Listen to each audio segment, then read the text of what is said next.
ఓం గురుబ్రహ్మ గురుర్విష్ణు గురురేవ మహేశ్వరః గురుసాక్షాత్ పరం బ్రహ్మ తస్మై శ్రీ గురవే నమః. శృతిస్మృతిపురాణానామాలయం కరుణాలయం నమామి భగవత్పాదం శంకరం లోకశంకరం. శంకరం శంకరాచార్యం కేశవం బాదరాయణం సూత్రభాష్యకృతౌ వందే భగవంతౌ పునః పునః. సద్గురుం సచ్చిదానందం సాధువర్యం సనాతనం సద్వేదాంత ప్రవక్తారం సదా స్వాంతే స్మరామ్యహం.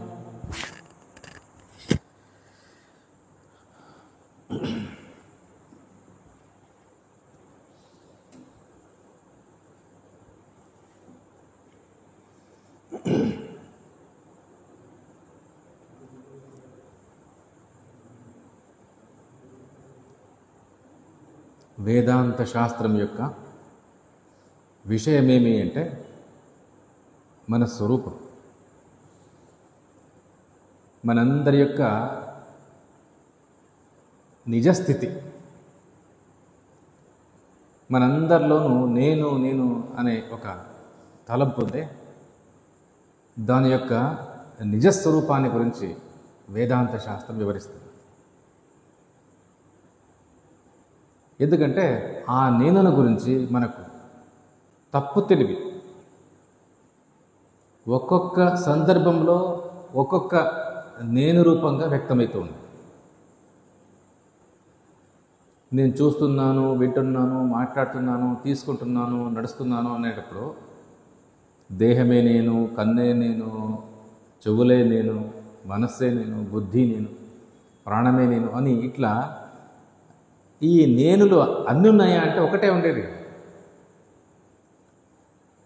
దేహాన్ని నేను అనుకుంటూ ఉన్నాడు, ఇంద్రియాలు నేను అనుకుంటున్నాడు, మనస్సు బుద్ధి నేను అనుకుంటున్నాడు.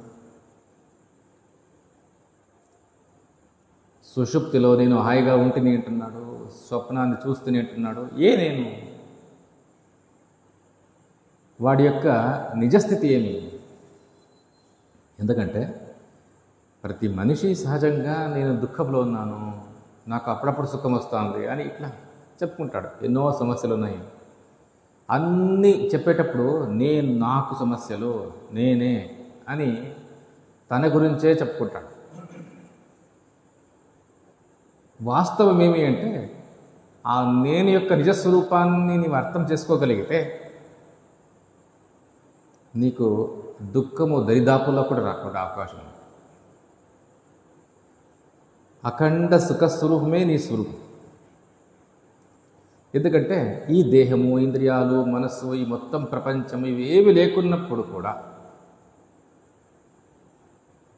ఆనందంగా ఉన్నాం. ఉదాహరణకు ఈ మెలకువలో నేను, నా ప్రపంచము రెండు ఉన్నాయి చూడండి. కలలో కూడా నేను, నా ప్రపంచము ఉంది. సుషుప్తిలో కేవలం నేను, ఆ ప్రపంచం అనేది ఏం లేదు. ఆ కేవలం నేనులో కూడా నేను అని తలంపే లేదు, కేవలం తానుగా ఉండే స్థితి. వీటిని గమనిస్తే ప్రపంచం లేకుండా, దేహం లేకుండా, ఇంద్రియాలు, మనస్సు, బుద్ధి ఏం లేకుండానే తాను ఆనందంగా, పరిపూర్ణ ఆనందంగా ఉండగలను అని మన అనుభవం చూపిస్తుంది. ఈ మూడు అనుభవాలు పరిశీలిస్తే మనకు అర్థమయ్యేదేమి అంటే ఈ జాగ్రత్త అనుభవంలో, అంటే ఈ మెలకువ అనే అనుభవంలో నేను, నా ప్రపంచం అని కనిపిస్తూ ఉందా లేదు? నేనున్నాను, ఇదిగో నా ప్రపంచం ఉంది, ఇంత పెద్ద ప్రపంచం అనిపిస్తుంది. స్వప్నానుభవంలో కూడా అంతే, నేను, నా ప్రపంచం అంటాను. ఈ రెండిట్లోనూ గమనించినప్పుడు నేను, నా ప్రపంచం కనిపించదే కాకుండా ఆ నేను ప్రపంచంలో ఉండే ఒక భాగాన్ని, ఒక దేహాన్ని, దాంట్లో ఉండే ఇంద్రియాలను, మనస్సును నేను అని, నాది అని భావించి ఈ ప్రపంచాన్ని గురించి మాట్లాడతాను. కళలో కూడా ఇదే రకంగానే అది ఇంకొక ప్రపంచం అంతే. అక్కడ కూడా ఇంకొక దేహాన్ని, ఇంద్రియాలను, మనస్సు, బుద్ధి వీటిని నేను, నాది అని తలచి ఇదిగో ఈ నా ప్రపంచం అని మాట్లాడతాను. కానీ సుషుప్తిలో ప్రపంచము లేదు, దేహము లేదు, ఇంద్రియాలు లేదు, మనసు బుద్ధి లేదు, ప్రాణము లేదు, కేవలం తాను. ఈ 3 అనుభవాలను మనమే విశ్లేషించుకోవాలి. చూస్తే ప్రపంచము, దేహము, ఇంద్రియాలు ఇవేవి లేకున్నా ఉన్నప్పుడు తన స్థితి ప్రశాంతమై ఉంది, పరిపూర్ణ తృప్తితో ఉంది, ఆనంద ఘనస్వరూపంగా ఉంది. నిజంగా మన యొక్క నిజస్థితి ఇట్లే ఉండేది, ఇప్పటికీ అట్లే ఉండేది. ఎప్పుడైతే ప్రపంచం కనిపిస్తుందో ప్రపంచంలో ఉన్నటువంటి ఒక భాగాన్ని, ఒక చిన్న భాగాన్ని, దేహేంద్రియాది సంఘాతాన్ని, గుంపును నాది నేను అని తప్పుగా తలచి, ఇదిగో ఇన్ని సమస్యలు నాకున్నాయి, నేను చాలా పరిచ్ఛిన్నుని అని టక్కున మనకు తప్పు తెలివి ఆవరించి దాని పరంపర అంతా కూడా ఉండిపోతుంది. తన నిజస్థితి పరిపూర్ణ స్థితి, తనకు ఇప్పుడు అనిపిస్తూ ఉండే స్థితి పరిచ్ఛిన్న స్థితి. పరిపూర్ణ స్వరూపాన్ని పరిచ్ఛిన్న స్వరూపంగా తప్పుగా తెలుసుకున్నాం కదా. దీన్నే వేదాంత శాస్త్రము అవిద్య, అధ్యాస, తప్పు తెలివి అని పిలుస్తుంది. పరిపూర్ణ ఆనంద తత్వాన్ని పరిచ్ఛిన్నమైనటువంటి తత్వంగా చూస్తున్నాం. దేహేంద్రియాది సంఘాతాలను నేను నాది అని తలచి వ్యవహారం చేస్తున్నటువంటి తన పరిచ్ఛిన్న స్థితికే పేరు జీవస్థితి. ప్రపంచము, దేహము, ఇంద్రియాలు ఏవి లేకున్నా అన్నప్పుడు తన స్థితి ఏ రూపంగా ఉందో అది పరిపూర్ణ స్థితి, దాన్ని బ్రాహ్మీ స్థితి అంటారు. అయితే ఆ బ్రాహ్మీ స్థితి ఇప్పుడు లేదా అంటే ఇప్పటికీ ఉంది. నీవు ఈ పరిచ్ఛిన్న స్థితిలో తాదాత్మ్య బుద్ధిని తీసేసుకోగలిగితే ఇప్పుడు పరిపూర్ణంగానే ఉన్నావు. నీవు దేహాత్మ బుద్ధిని నీవు వివేకంతో తీసేసుకోగలిగితే ఇప్పటికీ నీవు బ్రాహ్మీ స్థితిలోనే ఉన్నావు. నీ జీవస్థితి నిజం కాదు, బ్రాహ్మీ స్థితియే నిజం. జీవ అంటే పరిచ్ఛిన్నుడు, బ్రహ్మ అంటే పరిపూర్ణుడు, ఇంతే తేడా. నీవెప్పుడు కూడా పూర్ణస్థితిలోనే ఉన్నావు, సుషుప్తులోనే కాదు, ఇప్పటికీ ఉన్నావు. అందుకే ఈ దేహ తాదాత్మ్య బుద్ధిని ఉపనిషత్తులు అధ్యాస, తప్పు తెలివి అంటున్నాయి. ఈ తప్పు తెలివియే అన్ని అనర్థాలకు కారణమైంది. ఎందుకంటే ఇది ఉంటేనే కదా నీకు అన్ని సమస్యలు కనిపిస్తూ ఉండేది. చూడు నీ అనుభవాన్ని. స్వప్నంలోనూ ఇదే తప్పు తెలివి ఉంది, ఇదిగో అన్ని సమస్యలు ఉన్నాయి. మెలకువలోనూ ఇదే తప్పు తెలివి ఉంది, అన్ని సమస్యలు ఉన్నాయి. సుషుప్తిలో ఈ తప్పు తెలివి లేదు, అక్కడ సమస్యలు. దీన్ని గమనిస్తే తన పరిపూర్ణ స్థితిని అర్థం చేసుకోలేక పరిచ్ఛిన్న స్థితిగా తప్పుగా తెలుసుకోవటం వల్లే ఇదిగో అన్ని సమస్యలు ఉన్నాయి. పోనీ ఈ సమస్యలు ఏమైనా తగ్గుతున్నాయా? ఏమీ లేదు.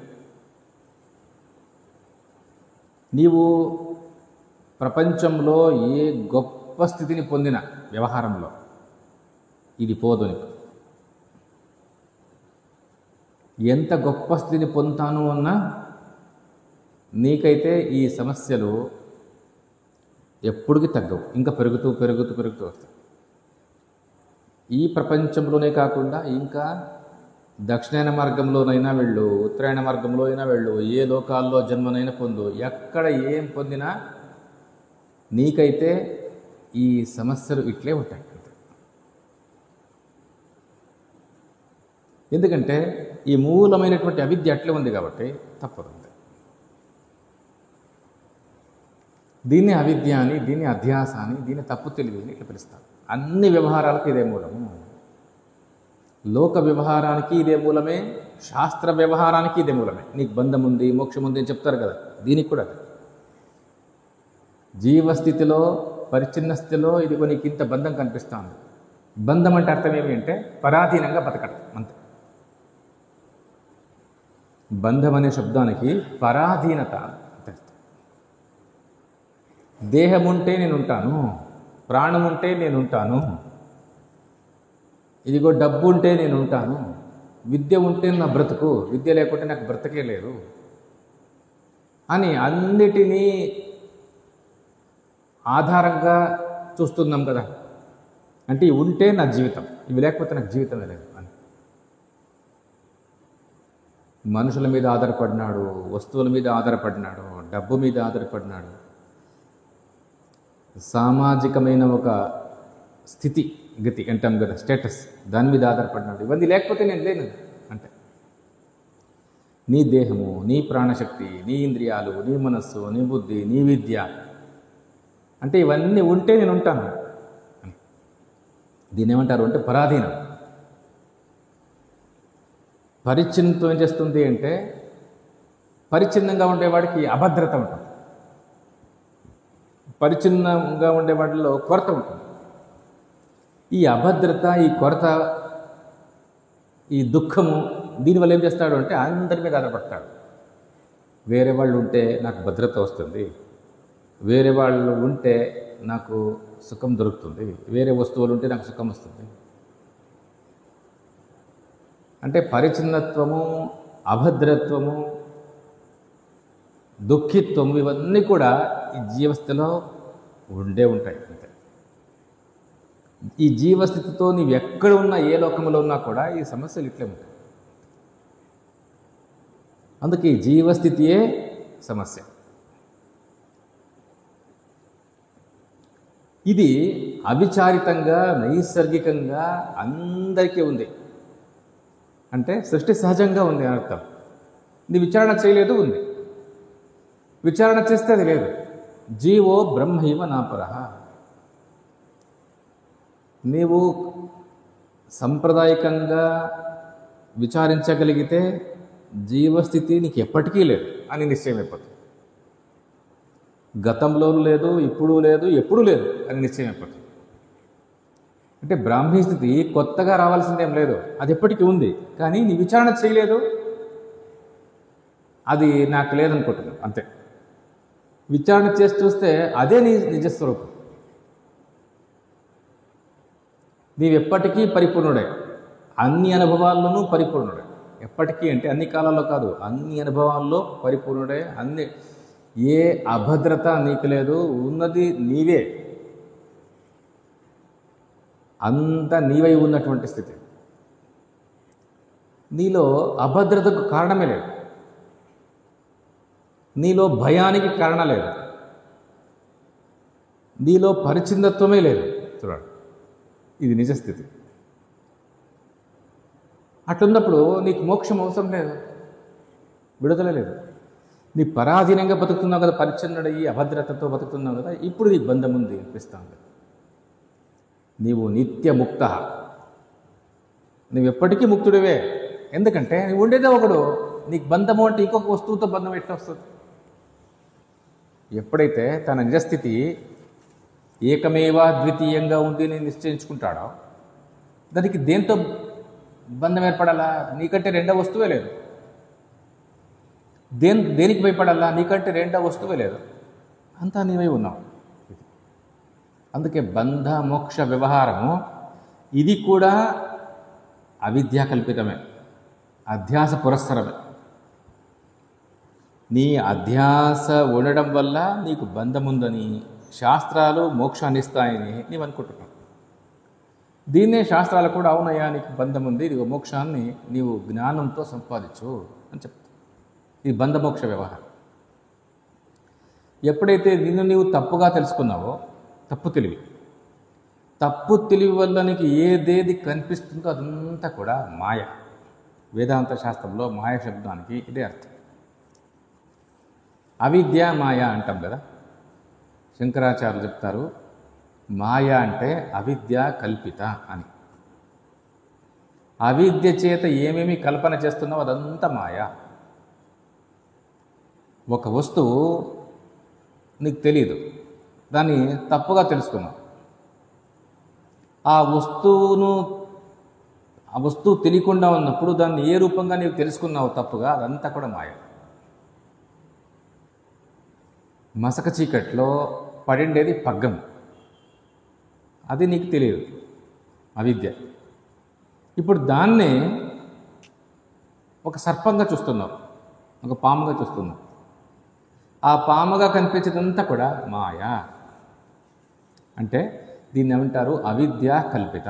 అవిద్య చేత కల్పితమైంది అని అర్థం. వ్యవహారంలో మాయ అంటే ఉన్న వస్తువు టక్కర కనుమరుగైపోయేది, ఇది మాయ అంట. వేదాంత శాస్త్రంలో ఈ అర్థం లేదు. దీన్ని కరెక్ట్గా అర్థం చేసుకోవాలి. వేదాంత శాస్త్రంలో ఎక్కడ కూడా మాయా అనే శబ్దానికి ఈ అర్థాన్ని చెప్పలేదు. ఒక మాయావి ఉన్నట్లు ఏదో కొత్త వస్తువు సృష్టిస్తాడు, మళ్ళా ఉండే వస్తువు లేకుండా చేస్తాడు అని ఇట్లా చూస్తాం కదా. ఈ అర్థం లేదు వేదాంత శాస్త్రంలో. మాయ అంటే అవిద్య చేత నీవేం చూస్తున్నావో చూడండి, నీ నిజస్వరూపాన్ని నీవు అర్థం చేసుకోకుండా ఆ స్వరూపాన్నే ఏ రూపంగా చూస్తున్నావో అదే మాయ. నీ నిజస్వరూపము సుషుప్తిలో ఏది అనుభవానికి వచ్చిందో అది నిజస్వరూపం. దాన్ని అర్థం చేసుకోకుండా ఉన్నప్పుడు అది నీకు ఏ అవస్థగా, ఏ ప్రపంచంగా కనిపిస్తుందో ఇదే మాయ. మాయా అనే శబ్దానికి ఒక అర్థం ఏమి అంటే ఏది నిజంగా లేదో అది మాయా. యా మా సా మాయ. ఏది నిజంగా లేదు, మా అంటే లేదని అర్థం. ఏది నిజంగా లేదో దాన్ని మాయ అంటారు. నిజంగా లేనిది అంటే అర్థమేమి అంటే నీకు అట్లా కనిపిస్తూ ఉండేది. ఎండాకాలంలో రోడ్డు మీద దూరంగా నీరున్నట్టు కనిపిస్తుంది, ఎండమావి అంటారు. నిజంగా అది కనిపిస్తున్నప్పుడు కూడా లేదని నీకు తెలుసు, కానీ కనిపిస్తుంది చూడు, అది దాని మాయ అంటారు. నిజస్థితి అర్థం కాకుండా ఉన్నప్పుడు అది ఏ రూపంగా కనిపిస్తూ ఉందో అదంతా కూడా మాయ.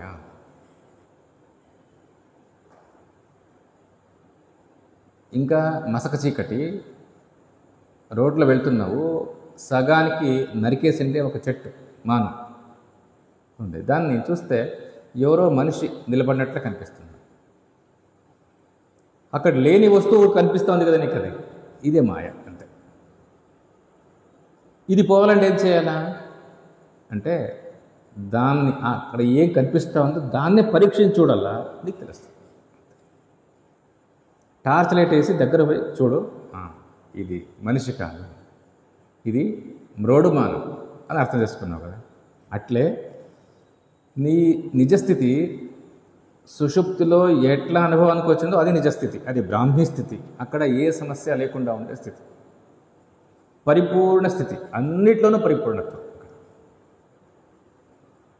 సద్రూపము, చిద్రూపము, ఆనంద ఘనము, అసంగము, అద్వితీయము, స్వయం జ్యోతి స్వరూపం చెప్పుకుంటాం కదా. అట్లా తత్వం. ఆ తత్వం మనకు తెలియకుండా ఉన్నప్పుడు ఈ దేహేంద్రియ సంఘాతమే నేను అనే తప్పు తెలివితో పాటు చూడండి, ఇంత పెద్ద జగత్తు, ఇంత పెద్ద అవస్థ కనిపిస్తుంది. ఇదంతా కూడా మాయ. మరి దీని యొక్క నిజస్థితిని అర్థం చేసుకోవాలంటే ఏం చేయాలా అంటే దగ్గరికి వెళ్ళి టార్చ్ లైట్ వేసి చూసినట్టే ఇక్కడ కూడా జ్ఞానం అనే వెలుతురులో, ఉపనిషత్ జ్ఞానం అనే వెలుతురులో ఈ జగత్తును, ఈ తన నిజస్థితిని, తన స్వరూపాన్ని స్పష్టంగా గమనించాలి. అనుదర్శనం అంటారు దీన్ని దగ్గరలో చూడాలా, శాస్త్రాచార్యోపదేశాలను అనుసరించి చూడాలా. ఇప్పుడు నీకు అర్థమవుతుంది ఇదంతా నేనే. ఇంత పెద్ద ప్రపంచంగా ఏం కనిపిస్తూ ఉందో అది నేనే అట్లా కనిపిస్తూ ఉంటాను. మ్రోడుమానే మనిషిగా కనిపిస్తున్నాడు అంటాం కదా. మనిషిగా ఏం కనిపిస్తూ ఉండో దగ్గరికి వెళ్ళి నువ్వు ధైర్యంగా టార్చ్ చూస్తే అయ్యో మ్రోడుమానే ఇట్లా కనిపిస్తున్నాడు ఎంతసేపు. పడిండే పగ్గమే అది పాముగాను, అది మన మీదకి వచ్చినట్టు బుస కొట్టినట్లు అనిపిస్తూ ఉంది అంటే ఈ టార్చ్ లైట్ వేసి చూస్తే అక్కడ ఏం లేదు, పగ్గం పడింది అంతే. అంటే ఇంతవరకు నీకేం కనిపించిందో అది మాయ. నిజస్థితి తెలియకుండా ఉన్నప్పుడు అది అంతవరకు మనకి ఎట్లా కనిపించిందో దాన్నే మాయ అంటున్నారు. అవిద్య మాయ. అవిద్య వల్ల నీకు ఏం కనిపిస్తూ ఉందో అదంతా కూడా మాయ. ఏది మాయనో అది లేదు నిజంగా, అది మిథ్య. అంటే దానికి ఉనికి లేదన్నట్టు. పగ్గానికి ఉనికి ఉంది కానీ పాముకు ఉనికి లేదు. మ్రోడు మానకు ఉనికి ఉంది కానీ అక్కడ కనిపిస్తూ ఉండే మనిషికి ఉనికి లేదు. ఉనికి లేని దాన్ని ఏమంటారు అంటే మిథ్య, మాయ. కనిపించింది, దానికి ఉనికి లేదు. పగ్గంలో కనిపించిండే పాముకు ఉనికి ఉన్నట్లు అనిపించింది అంతే, ఉనికి లేదు. మరి అది కనిపించిండేది ఏదో ఇంకొక దాని ఉనికిలో కనిపించిండాలి కదా, అదేది అంటే పగ్గం యొక్క ఉనికి. ఏమీ లేకుండానే, ఏ వస్తువు పడకుండానే నీకు పాము కనిపించవు, పగ్గం పడిండాలి అక్కడ. లేదా ఒక నీటి ధార ఉండాల, లేదా ఒక పూల దండ పడిండాలి, ఏదో ఒకటి పడిండాలి కదా. అంటే ఆ ఉనికి ఈ ఉనికిగా కనిపిస్తుంది. నిజమైన ఉనికి దేనికి ఉంది, అబద్ధపు ఉనికి దేనికి ఉంది. దీన్ని అంటారు అది సత్, ఇది అసత్. ఇది సత్, అది మిథ్య. దీన్ని సత్య మిథ్యా విభాగము అని వేదాంత శాస్త్రం అంటారు. ఆత్మసత్యం జగన్మిథ్య. ఆత్మ అన్న ఒకటే, బ్రహ్మ అన్న ఒకటే. బ్రహ్మసత్యం జగన్మిథ్య అంటాం. అంటే ఆత్మ ఒకటే, బ్రహ్మం ఒకటే, సత్ అంటే స్వతంత్రంగా దానికే ఉనికి ఉండేది. ఆ ఉనికిని, ఆ వస్తువుని నీవు అర్థం చేసుకోకుండా ఉన్నప్పుడు అది నీ తప్పు తెలివి వల్ల, నీ అవిచారం వల్ల ఇట్లా కనిపిస్తాను, ఇంత పెద్ద జగత్తుగా అవస్థగా కనిపిస్తాను. నీవు వేదాంత శాస్త్రాన్ని, దాని యొక్క జ్ఞానాన్ని అనుసరించి దాన్ని గమనించినట్లయితే అక్కడ ఉండేది బ్రహ్మమే, బ్రాహ్మీ స్థితియే, తన నిజస్వరూపమే అర్థమవుతుంది నీకు. అందుకే సత్యము అసత్యము అంటే స్వతంత్రమైన ఉనికి ఉండేది సత్యం, పరతంత్రంగా ఉనికి కనిపిస్తూ ఉండేది అసత్యం. పాముకు ఉనికి ఉన్నట్టు అనిపిస్తూ ఉంది కదా, ఈ పరతంత్రం అంటే పగ్గము యొక్క ఉనికిలో అది ఉనికి ఉన్నట్టు కనిపిస్తుంది. పాముకు స్వతంత్రమైన ఉనికి లేదు. స్వతంత్రమైన ఉనికి లేదు అంటే అది లేదన్నర్థం, ఇంకేం కాదు. కానీ కనిపించింది కాబట్టి చెప్తున్నాం అంటే, కనిపించింది కాబట్టి దానికి ఉనికి ఉందా లేదా తాత్కాలికంగానైనా అని ప్రశ్న వస్తుంది కదా. తాత్కాలికంగా ఉనికి ఉంది అనిపిస్తున్నా అది పరతంత్రపు ఉనికి, దీన్ని మిథ్య అన్నారు. మిథ్య అంటే అసలే లేదర్థం కాదు. చూడండి, మిథ్య అనే శబ్దానికి వ్యవహారంలో ఏం అర్థం చేసుకుంటాము అంటే మిథ్య అంటే శూన్యము అని ఇట్లా ఏదో అర్థం ఉంది. వేదాంతులు జగత్తును మిథ్య అంటారు అంటారు. అంటే వాళ్ళు ఎవరిట్లా మాట్లాడుతున్నారో వాళ్లకు సత్యం అంటే ఏమి, మిథ్య అంటే ఏమి అని నిర్వచనాలు తెలిసి ఉండదు. వాళ్ళు మిథ్య అంటే అక్కడ ఏమీ లేదు, శూన్యము అని ఏ అర్థంలో వాడతారు. అట్లా కాదు. మిథ్య అనే శబ్దానికి సత్యానికి వ్యతిరేక పదం ఇది. సత్యము అంటే ఉనికి కలిగిన, స్వతంత్రమైన ఉనికి కలిగిన వస్తువును సత్యం అంటున్నారు. మిథ్య అన్న అసత్యము అన్న ఒకటే. అసత్ అంటారు, అసత్యము అంటారు, మిథ్య అంటారు. ఇవన్నీ ఒకటే పదార్థం. అంటే పరతంత్రపు ఉనికి, దేని ఉనికిలోనో దానికి ఉనికి ఉన్నట్టు కనిపిస్తుందే కానీ దానికి స్వతంత్రమైన ఉనికి లేదు అంతే. అట్లే ఈ జగత్తు కూడా స్వతంత్రమైన ఉనికి లేదు. ఆత్మ యొక్క ఉనికియే ఈ ప్రపంచపు యొక్క ఉనికి. పగ్గం యొక్క ఉనికియే పాము యొక్క ఉనికి. చూడండి, బ్రోడుమాను యొక్క ఉనికియే మనిషి యొక్క ఉనికి అని. ఇట్లా అది కనిపిస్తున్నంతసేపు దానికి ఉనికి చెప్పాలి కాబట్టి పరతంత్రంగా దానికి ఉనికి ఉంది అని చెప్పాలే కానీ కనిపిస్తున్నంతసేపు దానికి స్వతంత్రమైన ఉనికి లేదు.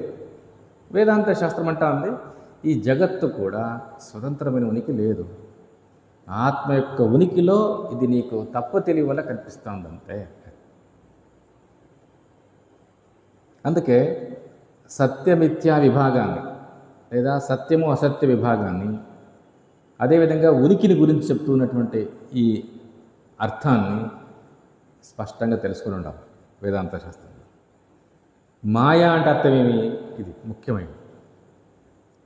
వస్తువు తెలియకుండా ఉన్నప్పుడు ఆ వస్తువుని నువ్వు ఎట్లా చూస్తున్నావో తప్పుగా, దాన్ని మాయా అన్నారు.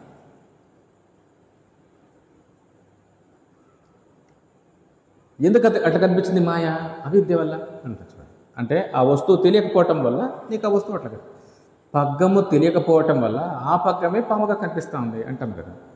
మ్రోడుమాను తెలియకపోవటం వల్ల మ్రోడుమానే మనిషిగా కనిపిస్తూ ఉంది.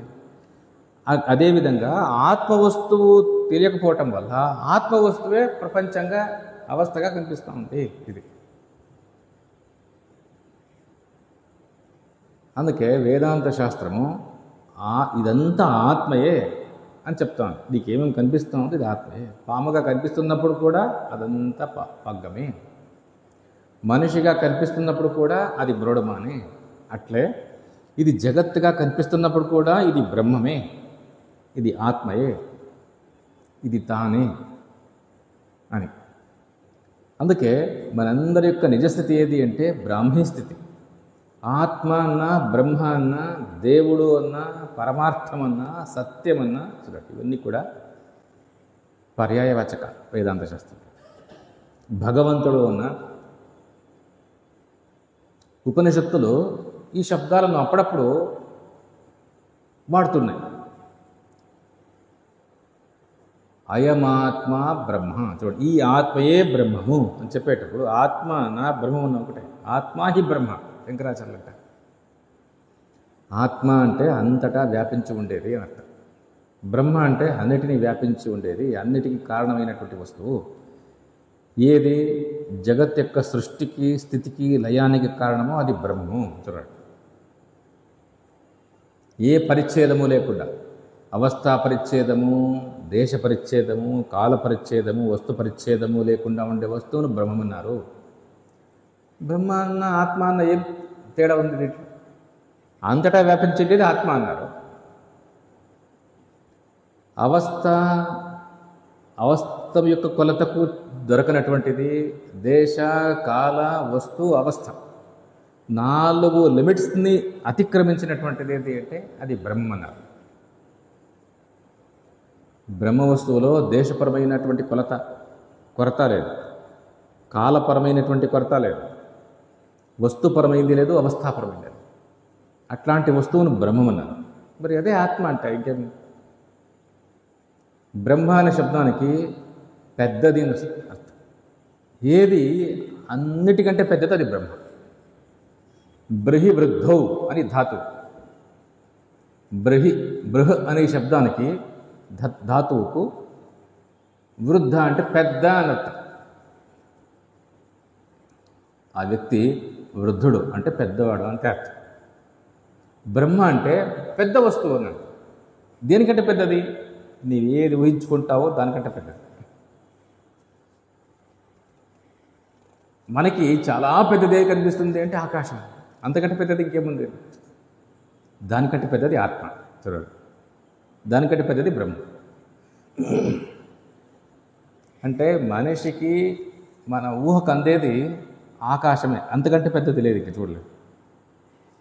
దానికంటే పెద్దది అంటే చూడప్ప ఆకాశానికి కూడా కారణమైనటువంటి తత్వం ఒకటి ఉంది, అది బ్రహ్మ, అది ఆత్మ. దాన్నే దేవుడు అనే శబ్దానికి పురాణాల్లో ఉండే అర్థం తీసుకోకూడదు. పురాణాల్లో బ్రహ్మ అంటే చతుర్ముఖ బ్రహ్మ, సృష్టికర్త, అది వేరు. పురాణాల్లో ఉండే అర్థాన్ని వేదాంతం తీసుకుంటే మొత్తం కన్ఫ్యూజన్. ఎందుకంటే ఇది విచార ప్రధానమైనటువంటి భాగం, అది భావన ప్రధానమైనది, అది వేరు. అందుకే బ్రహ్మ అంటే దేశ పరిచ్ఛేదము లేకుండా, కాల పరిచ్ఛేదము లేకుండా, వస్తు పరిచ్ఛేదం లేకుండా, అవస్థా పరిచ్ఛేదం లేకుండా ఉండే వస్తువు అంటే అర్థమేమి అంటే అన్నీ తానై ఉన్నటువంటి వస్తువు అంతే అర్థం. వస్తువు తానే, దేశము తానే, కాలము తానే, అవస్థ తానే. అవస్థ కంటే పెద్దది. చూడండి, నీవు ఆకాశం కంటే పెద్దది ఏది అంటివి కదా, అవస్థ అని చెప్పచ్చు. అవస్థ కంటే పెద్దది ఎవరు? తానే. అన్నీ తానే ఉండే. ఈ వస్తువులో ఈ వస్తువు లేదు, ఈ వస్తువులో ఈ వస్తువు లేదు అంటాం కదా. అంటే ఇవన్నీ వస్తువులు, వీటి మధ్య కొలతలు ఉన్నాయి. ఇది ఇంతే, ఇది ఇంతే, ఇది ఇంతే. వీటిని వస్తు పరిచ్ఛేదము అంటారు. పరిచ్ఛేదము అంటే కొలత. ఇవన్నీ కొన్ని కొన్ని కొలతలకు బద్ధమై కనిపిస్తుంది. దేనికి ఇట్లా కొలతే లేదో అంతా తానే ఉందో అని అర్థం. అన్ని వస్తువులు తానైపోయిందో అని అర్థం. అది బ్రహ్మం. అదేవిధంగా ఇది వస్తు పరిచ్ఛేదమే. ఈ వస్తువులో ఈ వస్తువు లేదు, ఈ వస్తువులో ఈ వస్తువు లేదు అని చెప్పుకుంటాం కదా. అన్నీ కొన్ని కొన్ని కొలతలకు కట్టుబడినాయి. ఇది వస్తు పరిచ్ఛేదం. రెండవది కాల పరిచ్ఛేదం. ఈ శరీరము ఒక కాలంలో పుట్టింది, ఇప్పుడు ఉంది, ఇంకొంతకాలానికి ఉండదు అంటాం కదా. అంటే ఈ శరీరానికి కాల పరిచ్ఛేదం ఉంది. కాలపరమైనటువంటి ఒక కొరత ఉంది. కొలత అన్న కొరత అన్నదే. నేను ఈ డేటు ఈ టైంలో పుట్టినాను అంటే అంతకుముందు లేనని ఇది పరిచ్ఛిన్నం అంటే కొలత.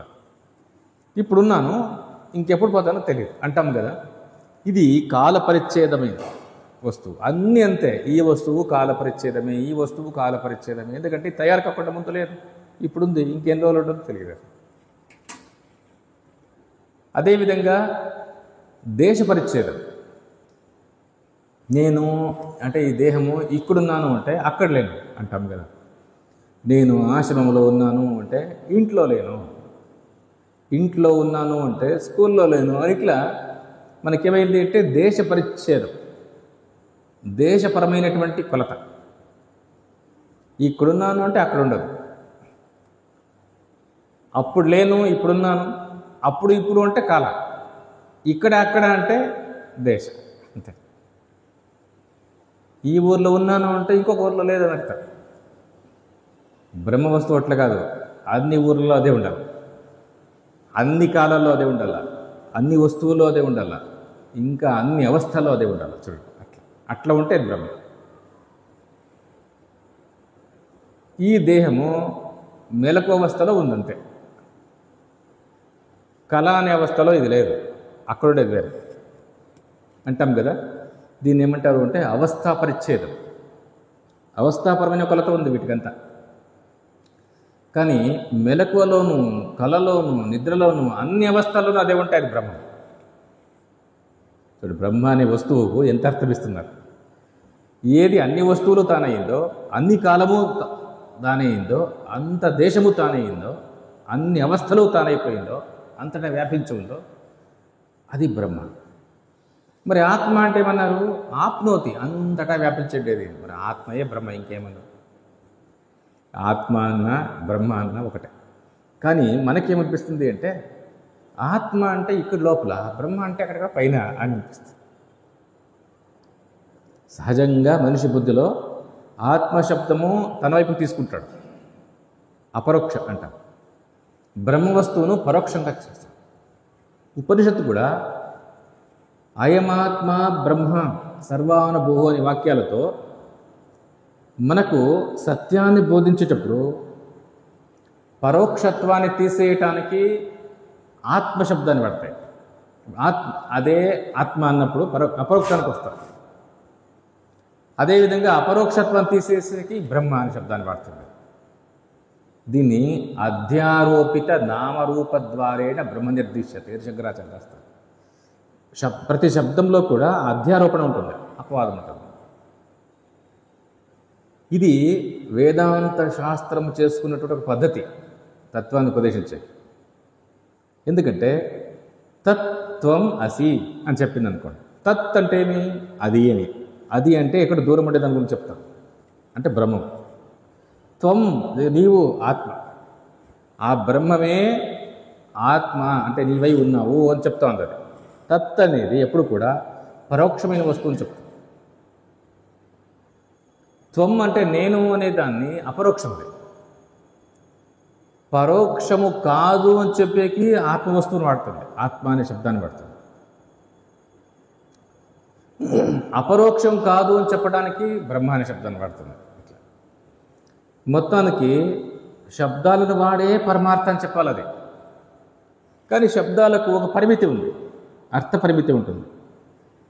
ఈ అధ్యారోప అపవాద న్యాయాన్ని ఉపయోగించుకొని ఆ సంక్లిష్టతను తీసేసుకునింది వేదాంత శాస్త్రం.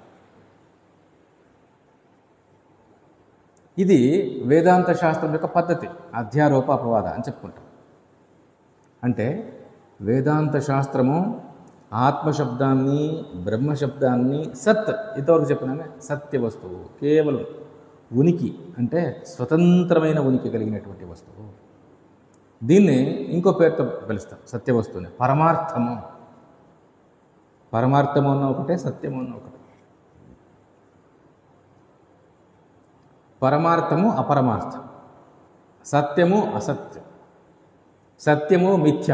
చూడండి, అక్షరం, దీన్ని ఉపనిషత్తులు ఈ వస్తువునే, ఈ ఆత్మ వస్తువునే అక్షరం అంటున్నాయి. అక్షరం అంటే క్షరము కానిది అక్షరం.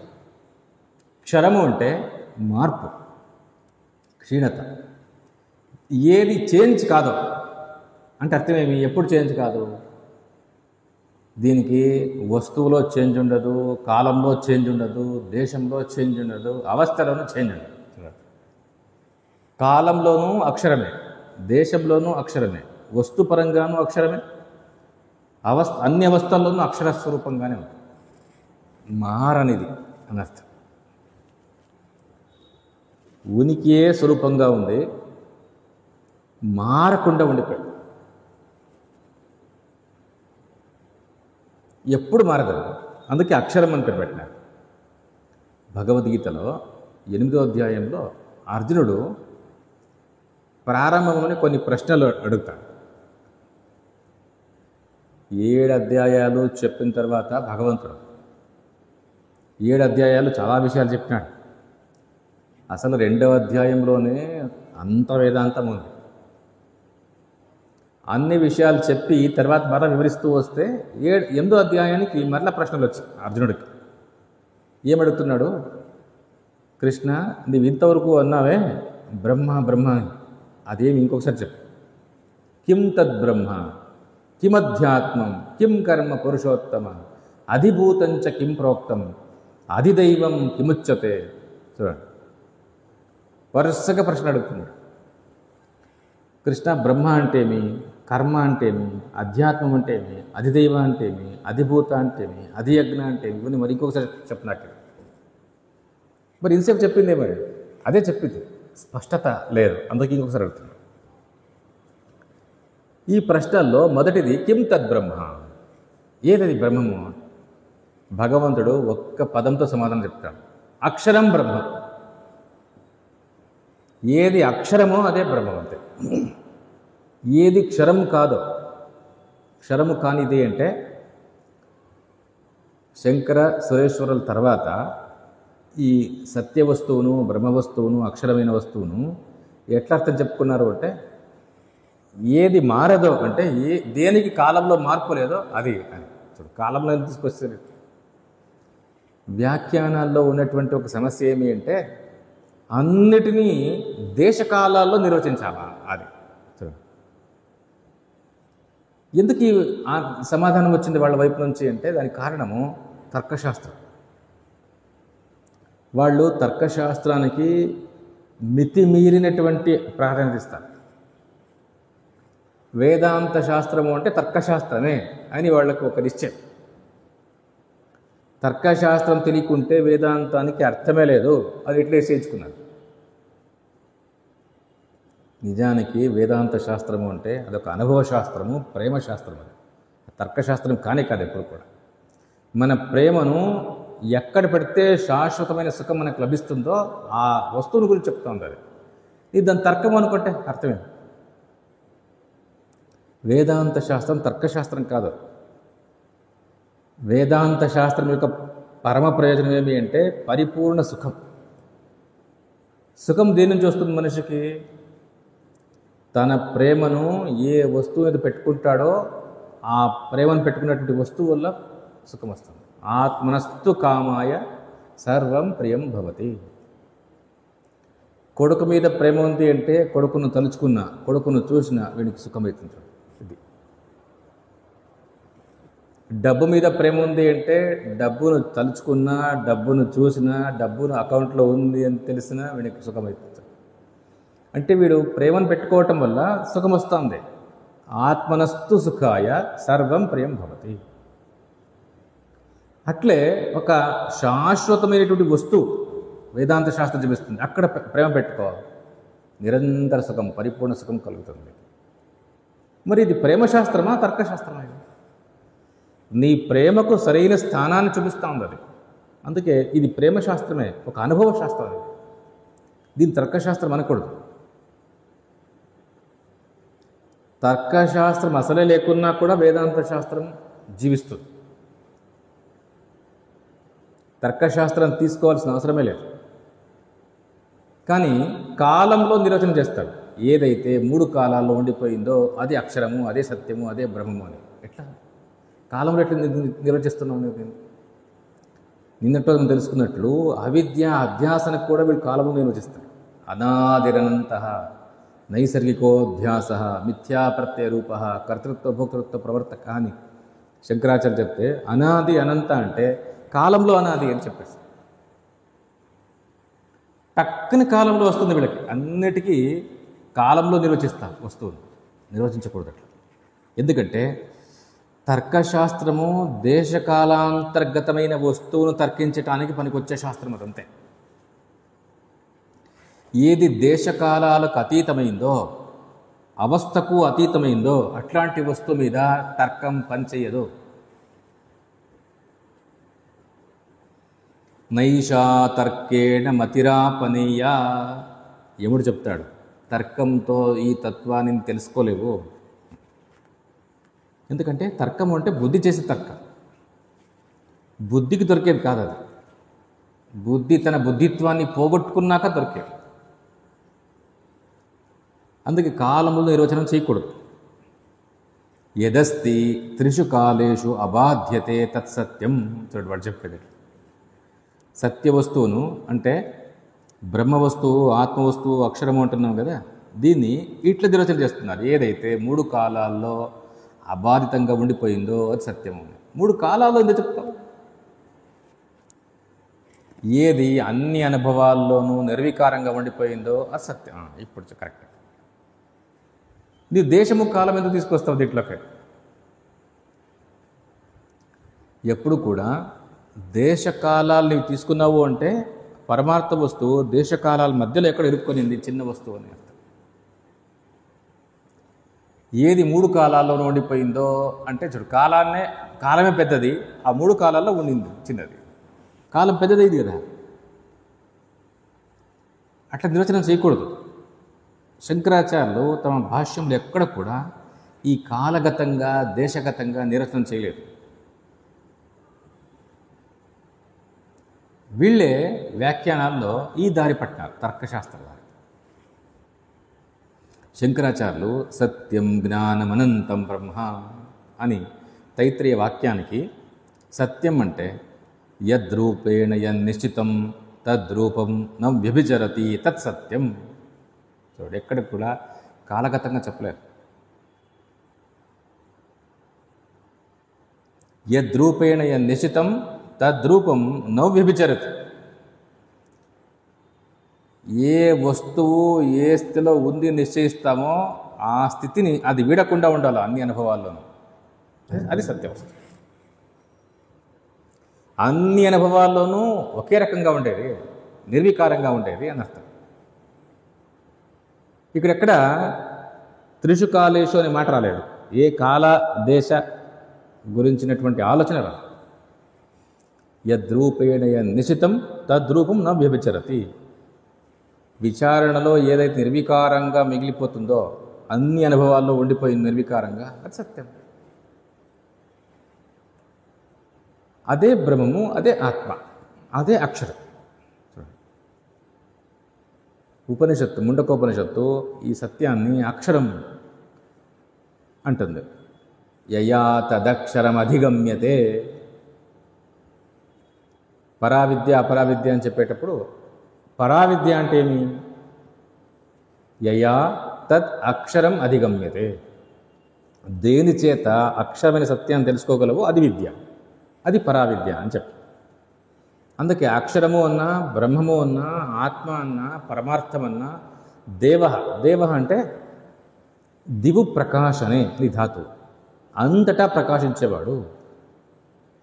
చూడండి, ఒక జ్యోతి స్వరూపుడు అని అర్థం, స్వయం జ్యోతి స్వరూపుడు అని అర్థం దేవ అంటే. అంతేగాని దేవుడు అంటే స్వర్గంలోని దేవతలు కాదు, ఈ అర్థంలో వాడలేదు ఇక్కడ. ఏకో దేవ సర్వభూతేషు గూఢ సర్వవ్యాపీ సర్వభూతాంతరాత్మ కర్మాధ్యక్ష సర్వభూతాదివాస సాక్షి చేత కేవలో నిర్గుణశ్చ. ఉపనిషత్తు ఇన్ని పేర్లు పెట్టింది ఆ తత్వానికి. దేవ అంటే ఎవరు తన్ను తాను ప్రకాశించుకుంటూ సమస్తమును ప్రకాశిస్తున్నాడో ఆయన దేవుడు. చూడు, ఈ అర్థమే వేరు. నీవు మంత్రపూర్వకంగా దేవతలకు ఆహుతి ఇస్తావు హోమంలో అంటే ఆ దేవతలు వేరు, ఆ అర్థాన్ని ఇక్కడ తీసుకోకూడదు. దేవ అంటే ఈ దేవుడు, ఉపనిషత్ దేవుడు అని అర్థం. నీవెక్కడో ఒక విగ్రహంలో ప్రతిష్ఠ చేసుకున్నావు కదా, ఆ దేవుడు కాదని అర్థం. అది ఉపాసన కోసం చేసుకోండేది, అది ఈ దేవుడు కాదు అని చెప్పేకి ఉపనిషత్తులు నేదం ఇది ఉపాసతే కేనోపనిషత్తు అంటుంది. నీ ఉపాసన చేస్తున్నావు కదా, అది కాదు, ఇది వేరు. ఉపనిషత్ దేవుడు వేరు, ఉపనిషత్ బ్రహ్మ వేరు, పురాణ బ్రహ్మ వేరు. ఉపనిషత్ దేవుడు వేరు, నీవు కల్పించుకునే దేవుడు వేరు. వీళ్ళందరూ కూడా ఉపాసనకు కర్మకాండకు చెప్పినటువంటి వాడు. జ్ఞానకాండలో ఈ శబ్దాలకు పూర్తి వేరే అర్థమే ఉంది. అందుకే అది వేరు ఇది వేరు అని వివేకం అంటారు. అంతే. నేనటో తెలుసుకున్నట్లు ఈ కర్మకాండ ఉపాసన కాండంలో జీవుళ్ళు అనేకులు, వాళ్ళు కర్మానుసారంగా పాపకర్మలతో తిరియక్ జన్మను, పుణ్యకర్మలతో దక్షిణాయన మార్గాన్ని, ఉపాసనలతో ఉత్తరాయణ మార్గాన్ని అనుసరించి ఏ లోకాల్లో పుడతారు వీళ్ళందరూ కూడా. అంటే అనేక జీవవాదాన్ని ఒప్పుకుంటున్నారు అక్కడ కర్మోపాసన కాండలో. కానీ ఈ తత్వ నిర్ణయ క్షేత్రంలో, వేదాంత శాస్త్రంలో, వస్తంత్ర విచారంలో జీవుడు అంటే ఒక్కడే ఉండేది. ఏకజీవాదం అన్నది విచారిస్తున్నావు కదా నీవే అంతే. నేను అంటావు కదా, నేను నా ఇంద్రియాలు, మనస్సు, బుద్ధి, శరీరం వీటిని ఉపయోగించుకొని సమస్త ప్రపంచాన్ని తెలుసుకుంటున్నాను అంటాము కదా. ఇదంతా ప్రమేయము, ఇవి ప్రమాణాలు, నీవే ప్రమాత, ఉండేదే నీవే. ఇప్పుడు ఆ ప్రమాత యొక్క నిజస్వరూపాన్ని గుర్తిస్తూ పో, సాక్షిగా మిగులుతావు. చూడు, ఇక్కడ ఇంత. అందుకే దేవ అంటే ఇదే ఆత్మనే ప్రకాశిస్తున్నాడు అనే అర్థంలో వాడుతున్నాడు. అంతటా వ్యాపించినాడు అనే అర్థంలో ఆత్మ అన్నారు. ఏ పరిచ్ఛేదము లేదు అనే అర్థంలో బ్రహ్మ అన్నారు. ఏ మార్పు లేదు అనే అర్థంలో అక్షరం అన్నారు. అన్నిటినీ ప్రకాశిస్తూ తనను ప్రకాశించుకుంటున్నాడు అనే స్వయం జ్యోతి రూపంగా ఉన్నాడు అనే అర్థంలో దేవ అని వాడుతున్నారు. ఇట్లా ఇవన్నీ కూడా ఆయా అర్థాల్లో వేరే పదాలు పెట్టుకుంటున్నారే తప్ప ఉపనిషత్తుల్లో ఎక్కడ కూడా వీటి మధ్య ఇది వేరు ఇది వేరు అని కాదు.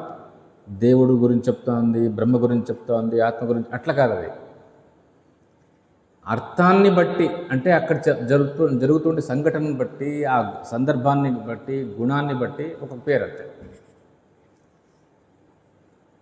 లక్షణాన్ని బట్టి పేరు. దాంట్లో ఏ దుఃఖము లేదు అని చెప్పేటప్పుడు అది సుఖం, ఆనందం అని చెప్తారు. శంకరాచార్యులు అంటారు, ఈ తత్వాన్ని, ఈ సత్యాన్ని వివరించేటప్పుడు ఉపనిషత్తులు సాక్షాత్తుగా చెప్పటం లేదు, నిషేధముఖంగా చెప్తున్నాయి. ఇది గమనించాలి. బ్రహ్మ వస్తువు సత్యము, జ్ఞానము, అనంతము అయి ఉంది అని ఉపనిషత్తు అంటుంది అనుకోండి. దీన్ని ఎట్లా అర్థం చేసుకోవాలంటే, బ్రహ్మ వస్తువు ఎప్పుడు కూడా అసత్తు కాదు, బ్రహ్మ వస్తువు ఎప్పుడు కూడా జడము కాదు, బ్రహ్మ వస్తువులో ఎప్పుడు కూడా దుఃఖం లేదు, ఇట్లా అర్థం చేసుకోవాలా. బ్రహ్మ వస్తువు సత్యము, జ్ఞానము, అనంతమో ఉంది అని చెప్పింది అనుకోండి. దాన్ని ఇట్లా వ్యతిరేకంగా అర్థం చేసుకోవాలా. నిషేధముఖ బోధ అంటారు. నిషేధవాచకాలు. అంటే తత్వాన్ని చెప్తున్నటువంటి ప్రతి శబ్దము కూడా నిషేధముఖంగానే చెప్తున్నాయి. బ్రహ్మవస్తువు సత్యము అయి ఉంది, జ్ఞానము అయి ఉంది, అనంతము ఆనందం అయి ఉంది, ఇట్లా అర్థం కాదు. అక్కడ సత్యం జ్ఞానం అనంతం బ్రహ్మ, విజ్ఞానం ఆనందం బ్రహ్మ అని చెప్పేటప్పుడు సత్యం బ్రహ్మ అంటే సత్యం అంటే ఎప్పుడు కూడా అది అసత్తు కాదు, ఉనికియే దాని స్వరూపము అంటే అర్థమేమి, ఎప్పుడు దానికి ఉనికి లేకపోలేదు అన్నర్థం. ఇట్లా అర్థం చేసుకోవాలి. ఏ అవస్థలోనూ దానికి ఉనికి లేకపోలేదు, ఇదే సత్య శబ్దానికి అర్థం. రెండవది జ్ఞానం అన్నారు కదా, అది ఎప్పుడు కూడా జడం కాదు అని అర్థం.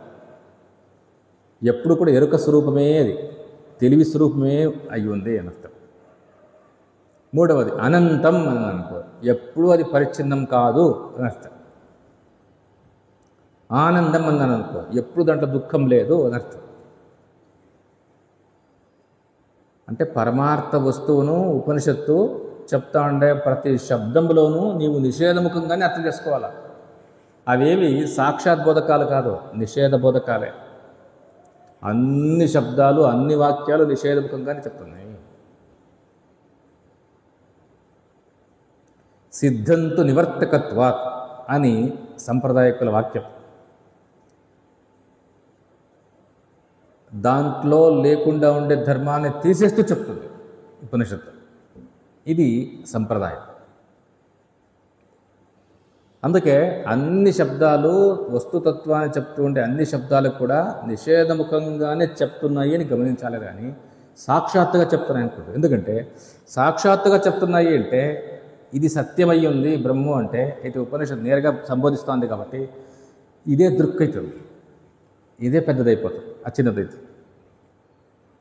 అంటే పరమార్థ వస్తువును విషయీకరిస్తుంది కాబట్టి విషయ ఏది, వేదమే విషయం అయిపోయింది ఉపనిషత్తే. అట్లా కాకూడదు. దానికి ఎప్పుడు ఉనికి లేకపోలేదు అని చెప్పింది అనుకోండి. ఇప్పుడు అది సాక్షాత్తుగా చెప్పడం లేదు, అది దాని స్వరూపాన్ని వర్ణిస్తాను అంతే. ఎవరి స్వరూపాన్ని? నీ స్వరూపమే, నీకు అనుభవానికి వస్తుంది అంతే. అంటే అది నేరుగా విషయీకరించలేదు అని అర్థం.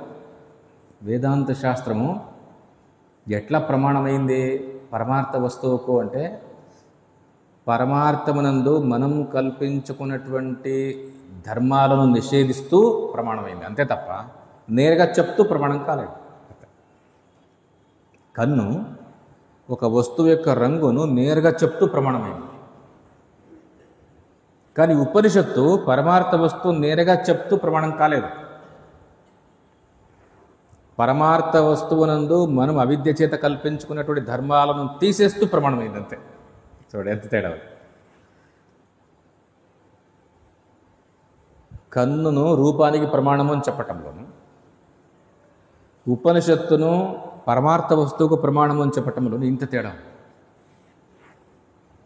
కన్ను రూపానికి ప్రమాణము అంటే అర్థమేమి? కన్ను రంగును చూపిస్తూ ఉంది, రూపాన్ని చూపిస్తూ ఉంది అని అర్థం, నేరుగా చూపిస్తుంది.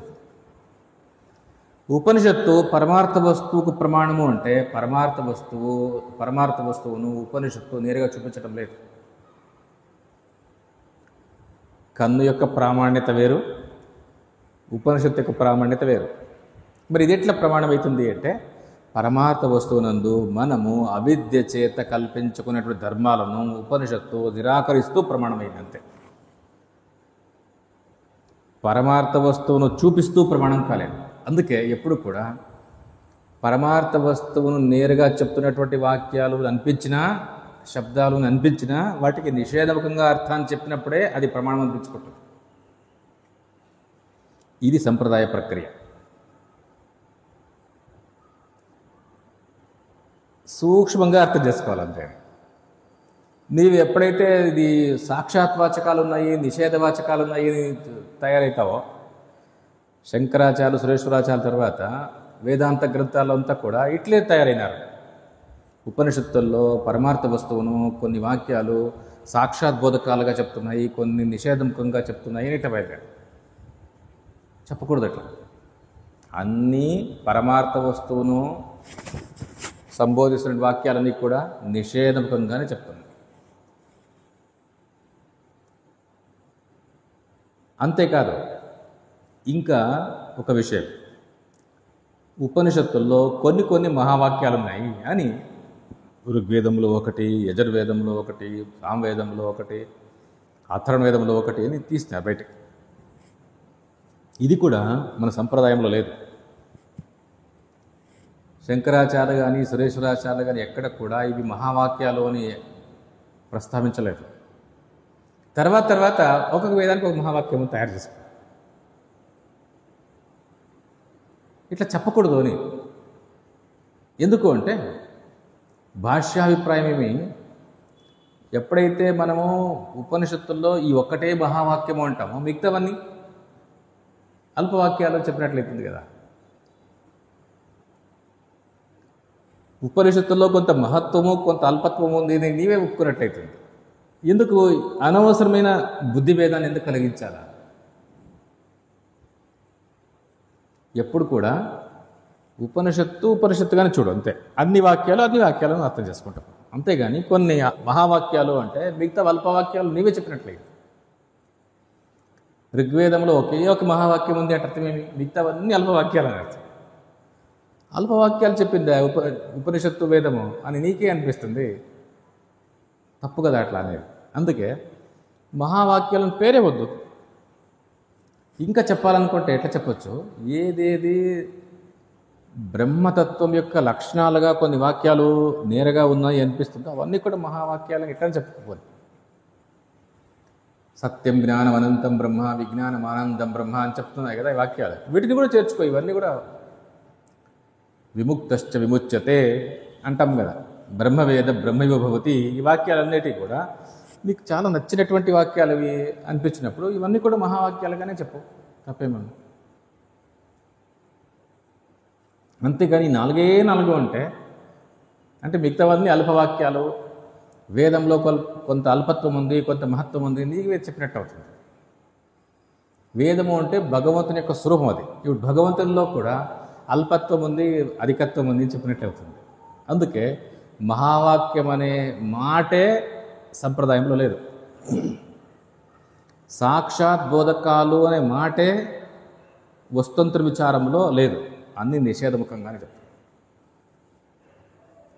ఇది సంప్రదాయ ప్రక్రియ. అందుకే వేదాంత శాస్త్రంలో ఈ శుద్ధ సంప్రదాయాన్ని చిన్న శబ్దాల్లో కూడా కరెక్ట్గా అర్థం చేసుకోవాలి. కాలపరంగా దేశపరంగా ఏ శబ్దాన్ని నిర్వచనం చేసుకోకూడదు.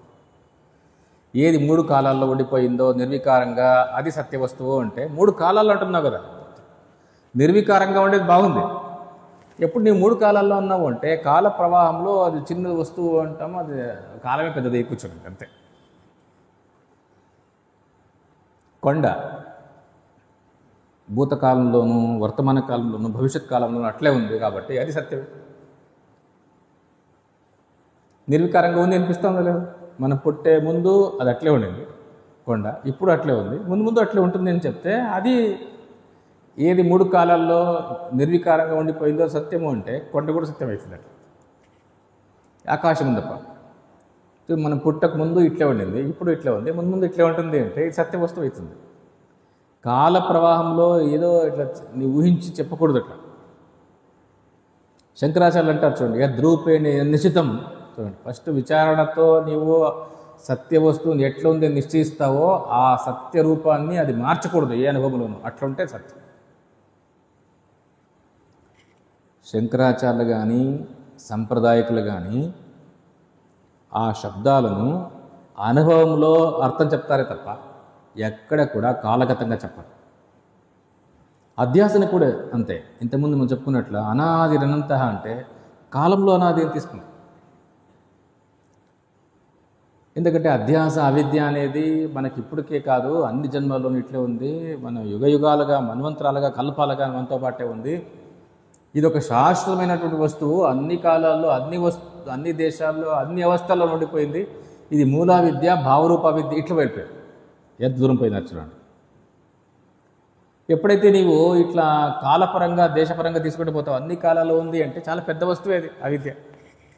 మరి శంకరాచార్యులు అంటే దాన్ని మిథ్యా ప్రత్యయ రూప అని, తప్పు తెలివి అంటే ఏమర్థమో నేనంటారు.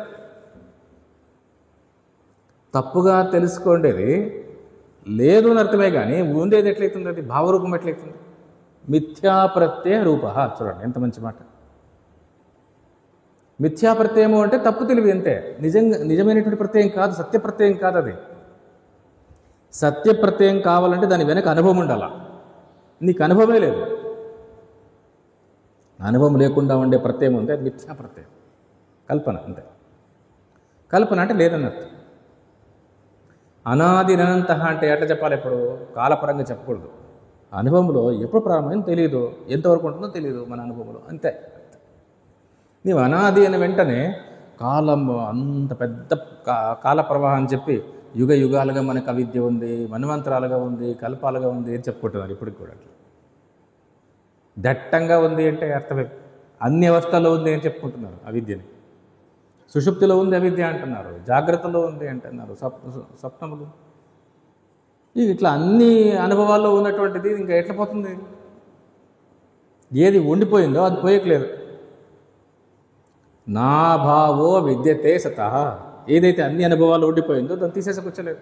మరి ఏం చేయాలి ఇప్పుడు అవిద్య పోయేకి? ఏం చేసేకి రాదు, ఎప్పుడో పోతుందని వాడంట సర్వముక్తివాదము అని. ఎవరికి వాడు తత్వాన్ని తెలుసుకొని ఒక మధ్యస్థితిలోకి వచ్చేస్తారట అందరూ తత్వజ్ఞానులంతా కూడా. వాడు కల్పాంతం ఒకేసారి ముక్తులు అవుతారు అని ఇట్లా. ఇది భ్రాంతి అంతే. నీ నమ్మకం అది. వేదాంత శాస్త్రము నమ్మక శాస్త్రం కాదు, ఇది అనుభవ శాస్త్రం. నీవు రేపు మర్నాడు తర్వాత క్షణము అంటే చాలు, అది వేదాంతం కాదన్నట్టు.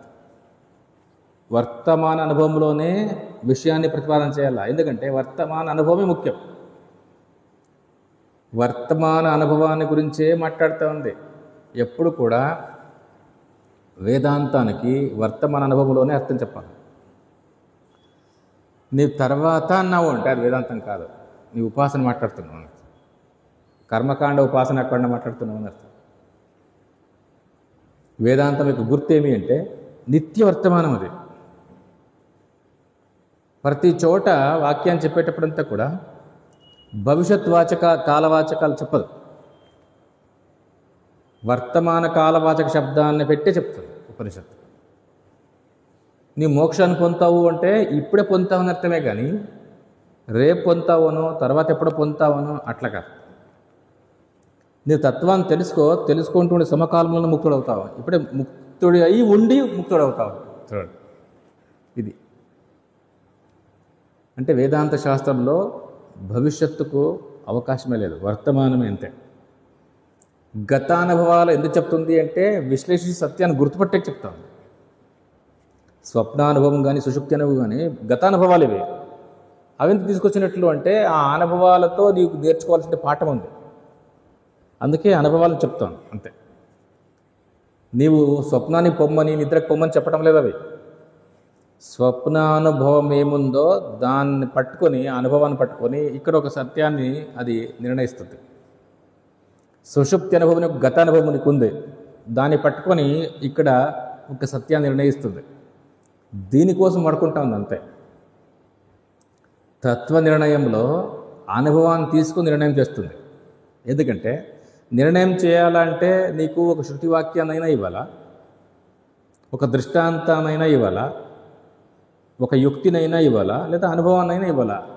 ఇచ్చి నిర్ణయం చేయాలి కదా. ఉపనిషత్తు అనుభవాన్ని ఇచ్చి నిర్ణయం చేస్తుంది. ఇది చాలా గొప్ప. ఏదో ఒక దృష్టాంతాన్ని ఉదాహరణ ఇచ్చి ఎగ్జాంపుల్ ఇచ్చి నీకు నిర్ణయం చేస్తే, ఇంకో ఎగ్జాంపుల్ ఇస్తే పోయింది అంతే. ఉదాహరణ ఇచ్చి నిర్ణయం చేయకూడదు తత్వాన్ని, ఒక వాక్యం ఇచ్చి నిర్ణయం చేయకూడదు, ఒక యుక్తినిచ్చి నిర్ణయం చేయకూడదు. ఎందుకంటే యుక్తినిచ్చి నిర్ణయం చేస్తే ఇంకొకటి ఎవరో యుక్తిని తీసుకొస్తాడు తర్వాత పోయింది. ఎప్పుడైతే సార్వత్రికమైన ఒక అనుభవాన్ని ఇచ్చి నిర్ణయం చేసిందో చూడు, ఈ నిర్ణయం శాశ్వతంగా ఉంటుంది. దీనికోసమని సార్వత్రికంగా అందరికీ ఉన్నటువంటి స్వప్నానుభవ సుషుప్తి అనుభవాలు తీసుకుని నిర్ణయం చేస్తుంది. కరెక్ట్, సత్యం, అందరికీ అదే నిశ్చయమవుతుంది. ఇది వేదాంత శాస్త్రం యొక్క పద్ధతి. ఉదాహరణకు స్వర్గం ఉంది అని నేను ఒక వేదవాక్యాన్ని చెప్పి నిర్ణయం చేస్తాను. ఇంతకంటే నేనేం చేయగలను? చూడయ్యా, వేదవాక్యాలు ఎట్లా చెప్తున్నాయి, స్వర్గం ఉందంట అని చెప్తాను అంతే. ఇప్పుడు దీనికి యుక్తిని చెప్పలేను, దృష్టాంతాన్ని చెప్పలేము, అనుభవాన్ని చెప్పలేము, ఏం చెప్పలేము. దానికి నరకలోకాలు ఉన్నాయి అని చెప్పేకి నేనేం చేస్తాను? పురాణాలు చూపించి చూడు ఇవన్నీ చెప్తున్నాయి ఉన్నాయంట అని చెప్తాను. అంటే వాక్యం ప్రమాణం అంతే. కొన్నిటికి ఎగ్జాంపుల్ ఇవ్వచ్చు, దృష్టాంతం ఇవ్వచ్చు, దృష్టాంతం ఇచ్చి ఉన్నాయని చెప్పచ్చు. కొన్నిటికి యుక్తినిచ్చి ఉన్నాయని చెప్పచ్చు. కానీ ఉపనిషత్తు ఏం చెప్తా ఉంది అంటే అనుభవాన్ని ఇచ్చి ఉంది అని చెప్తాను. చూడు ఇది చాలా దగ్గర, చాలా గొప్ప, సార్వత్రికంగా చెప్తా ఉండే రీతి ఇది. అందుకే శృతి కంటే యుక్తి కంటే అనుభవం గొప్ప. అందుకే మనకు గతించినటువంటి 2 అనుభవాలు, స్వప్నానుభవ సుషుప్తి అనుభవాలు తీసుకొని వర్తమానంలో సత్యాన్ని నిర్ణయిస్తుంది, మన నిజస్వరూపాన్ని నిశ్చయిస్తుంది. ఇట్లా నిశ్చయించినప్పుడు అందరికీ ఒకటే సొల్యూషన్ వస్తుంది. ఇది వేదాంత శాస్త్రం యొక్క పద్ధతి. నీవు రేపు తర్వాత అన్నావు అంటే అది వేదాంతం కాదు. శృతి స్మృతి పురాణానాం